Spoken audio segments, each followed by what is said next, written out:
জনশক্তি রপ্তানির বড় বড় খাতে শিক্ষিত লোকদের বিদেশে পাঠানোর মাধ্যমে দেশের রাজস্ব ও আন্তর্জাতিক মর্যাদা বৃদ্ধি সম্ভব বলে মন্তব্য করেছেন এইচবিএইচ ইন্টারন্যাশনাল নার্সিং কলেজের চেয়ারম্যান হাফিজুর রহমান সরকার। দুপুরে উত্তরা 10 নম্বর সেক্টরে বিএসসি ইন নার্সিং শিক্ষার্থীদের বিদায় অনুষ্ঠানে তিনি এই কথা বলেন।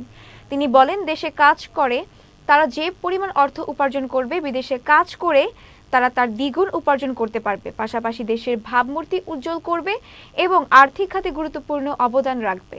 তাই সরকারের উচিত এই বিষয়ে বিশেষভাবে লক্ষ্য রাখা। অনুষ্ঠানে সভাপতিত্ব করেন কলেজের অধ্যক্ষ আফরোজা শারমিন।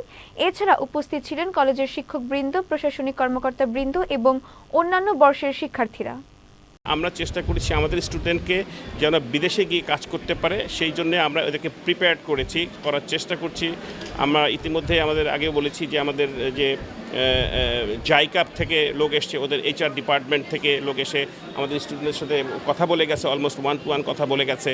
তারা একটা রোডম্যাপ দিয়ে গেছে কি করতে হবে আমাদের। সেজন্যই আমাদের মোটামুটি একটু যদি জাপানিজ ভাষা শেখাতে পারি তাহলে কিন্তু ওরা আমাদের এখান থেকে লোকজনকে হায়ার করবে এবং দি অফার ইজ ওপেন। তো সুতরাং সেই জিনিসটাই আমি স্টুডেন্টদেরকে বলছিলাম যে এইটা আমাদের এখন তো ওরা একাডেমিক্যালি কমপ্লিট করলো, এখন পাশাপাশি যদি এই কোর্সগুলো একটু কমপ্লিট করে তাহলে কিন্তু যাওয়ার রাস্তাটা একদম খুলে যাবে। তো সেই জন্যে আমরা চেষ্টা করছি যতটুকু আমাদের এক্সপিরিয়েন্স হিসেবে, ব্যক্তিগত এক্সপিরিয়েন্স এবং আমাদের কলেজের এক্সপিরিয়েন্স অনুযায়ী, সবার ব্যক্তিগত এক্সপিরিয়েন্স অনুযায়ী যেইটুকু আমরা কন্ট্রিবিউট করতে পারি, প্রচেষ্টা করতে পারি, সেই প্রচেষ্টাগুলো আমরা করছি এবং এটা একটা চলমান প্রসেস।